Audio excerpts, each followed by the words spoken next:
En manchette aujourd'hui, action de visibilité pour dénoncer les services du tribunal administratif du logement et les 12 jours d'action contre la violence faite aux femmes débutent aujourd'hui. Le TVA Nouvelle commence maintenant.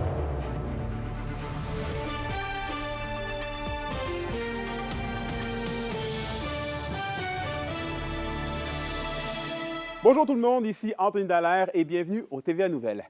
On débute le bulletin à Rouyn-Noranda puisqu'une action de visibilité réunissant une dizaine de personnes a actuellement lieu devant les bureaux du tribunal administratif du logement et c'est en lien avec le début d'une semaine d'action à travers le Québec pour un meilleur accès au tribunal administratif du logement. Une campagne sous le nom de OTAL, ça va mal, organisée par le groupement des comités logement et associations de locataires du Québec. Des centaines d'organismes communautaires se rejoignent au mouvement. Notre journaliste Sita Anjuli Abrek est sur place. Il nous revient avec plus de détails au TVA à 18h.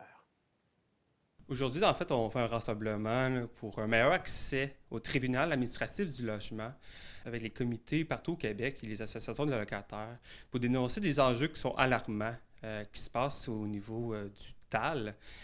En fait, aujourd'hui, on dénonce la complexité, les services inadéquats, notamment il y a des enjeux quand même assez alarmants.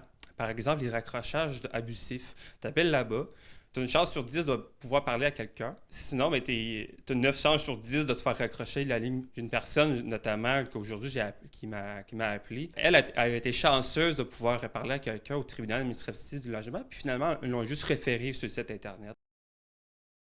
La question du jour TVA, une présentation de Mobilier Bélan qui vous offre depuis plus de 50 ans un service de qualité et un grand choix de matelas mobilier électro au prix compétitif que vous recherchez. À la question du jour, on vous demande, êtes-vous satisfait des services gouvernementaux dans la région? Pour voter et commenter, rendez-vous au tvaabitibi.ca.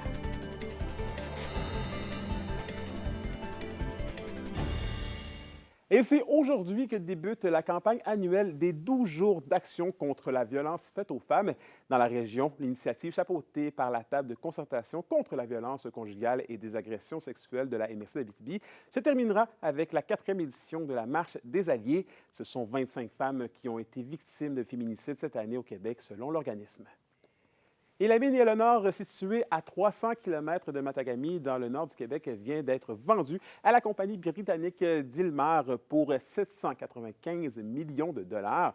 Newmont avait débuté le processus de vente du complexe minier en février dernier et avait pour objectif d'aller chercher 2 milliards de dollars d'actifs.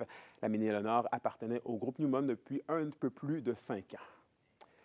À Amos, on vous en parlait la semaine passée, des toilettes mixtes et des caméras qui ont semé la controverse au pavillon Calypso de l'école secondaire d'Amos.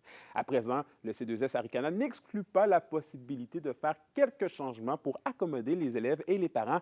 La direction propose d'organiser des groupes d'échange et d'information à ce sujet pour intégrer davantage la voix des jeunes.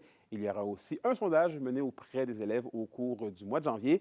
Et pour ce qui est des caméras de surveillance dans les espaces communs, elles ont été retirées en respect de l'intimité et des préoccupations soulevées.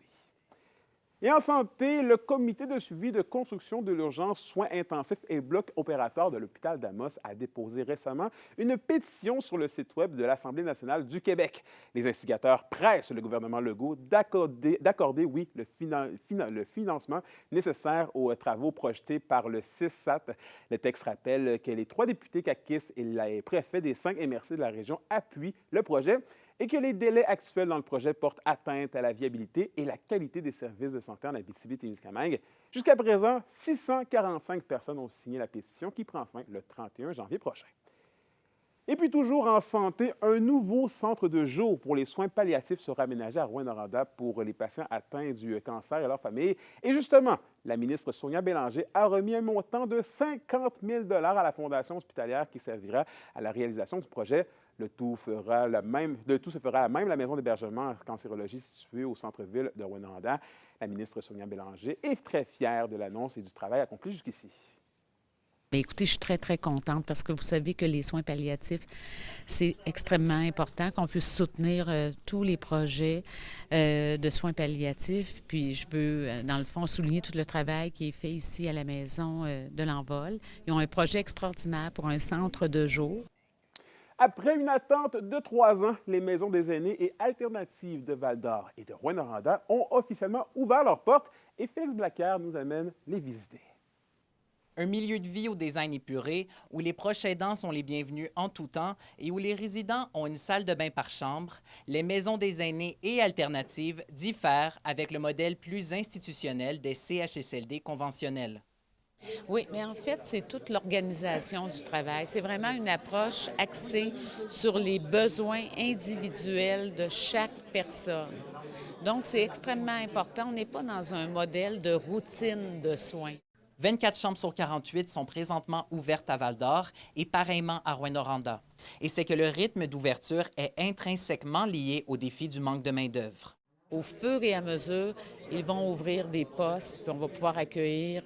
Donc ici, elle va être ouverte à 50 %. C'est très correct avec ça. Parce que si on avait dit ouvrir la maison des aînés à 100 % là, ça aurait eu un grand impact sur les CHSLD, puis on ne veut pas ça.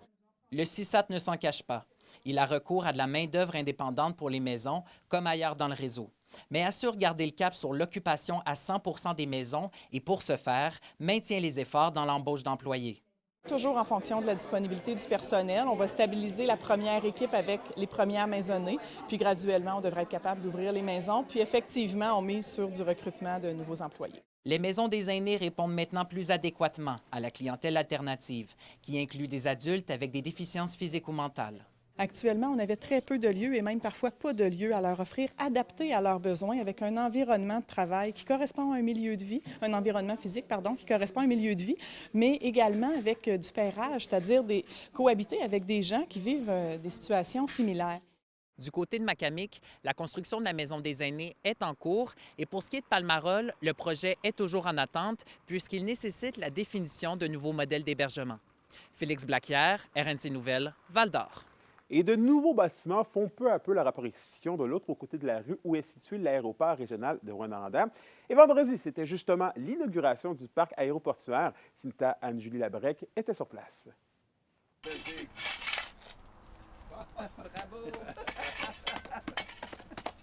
C'est plus de 30 terrains qui seront disponibles pour les entreprises commerciales lourdes et industrielles légères. Aujourd'hui, on souligne l'ouverture d'un projet important pour la ville de Rouyn-Noranda. C'est un projet que j'avais en tête depuis plusieurs années. Des plans pensés il y a plus de 25 ans par Michel Thibault, un homme d'affaires bien connu dans le domaine, ont été repris et adaptés par les propriétaires et associés du projet, Jean Dion et Yvan Blais. L'avantage, c'est qu'on est entre Rouyn-Noranda et Malartic et Val-d'Or.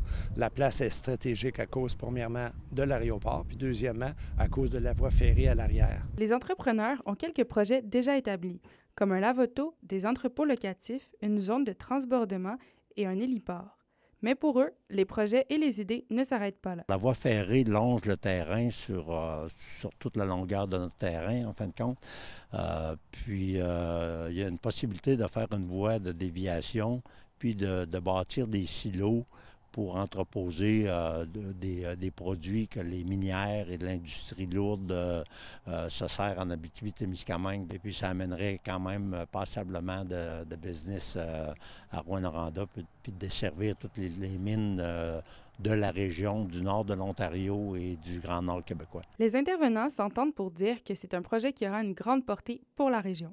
La mairesse de Rouyn-Noranda, Diane Dallaire, se réjouit de l'initiative. Mais c'est certain que ça vient encore dynamiser tout le secteur de l'aéroport chez nous, qui est déjà l'aéroport régional qui est déjà très achalandé. Et puis là, bien, on vient dans le secteur offrir des services supplémentaires.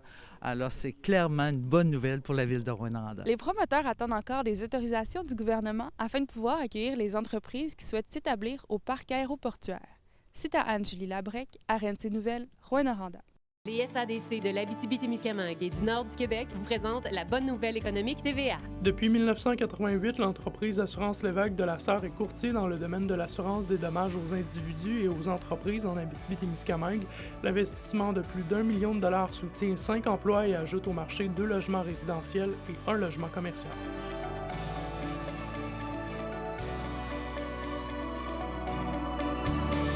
Les SADC, partenaires de l'économie de la région.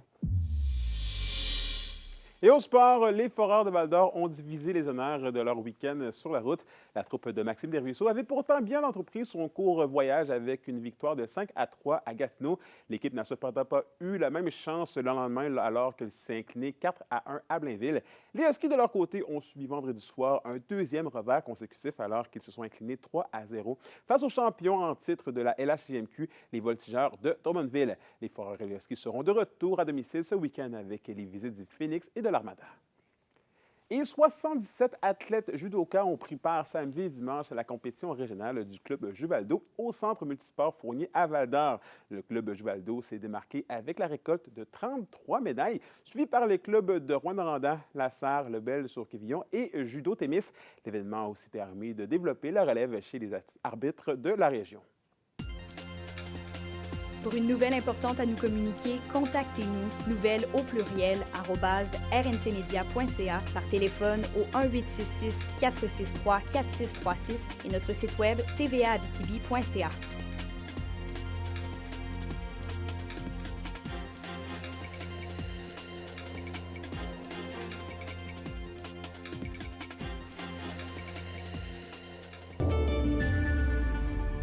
À la météo aujourd'hui en Abitibi, c'est des nuages avec un maximum de 0 degrés Celsius. Au Témiscamingue, il y aura quelques éclaircies malgré la présence de nuages avec un maximum de -1 degré. Refroidissement éolien de -3 degrés cet après-midi. Et pour ce soir et cette nuit en Abitibi, ça reste nuageux avec 40 de probabilité d'averse de neige ce soir. Accumulation de 2 cm minimum de -4 degrés avec un refroidissement éolien de -7. Au Témiscamingue, même scénario avec des accumulations de neige de 2 à 4 cm par endroit. Température stable de près de -2 avec un refroidissement éolien de -6. Et merci d'avoir été avec nous ce midi. N'oubliez pas que TVA Abitibi-Témiscamingue est sur YouTube, X et maintenant Blue Sky. Si vous voulez aller voir ou revoir les reportages et les bulletins de nouvelles, sur ce, je vous souhaite de passer une belle journée et on se retrouve au TVA 18h.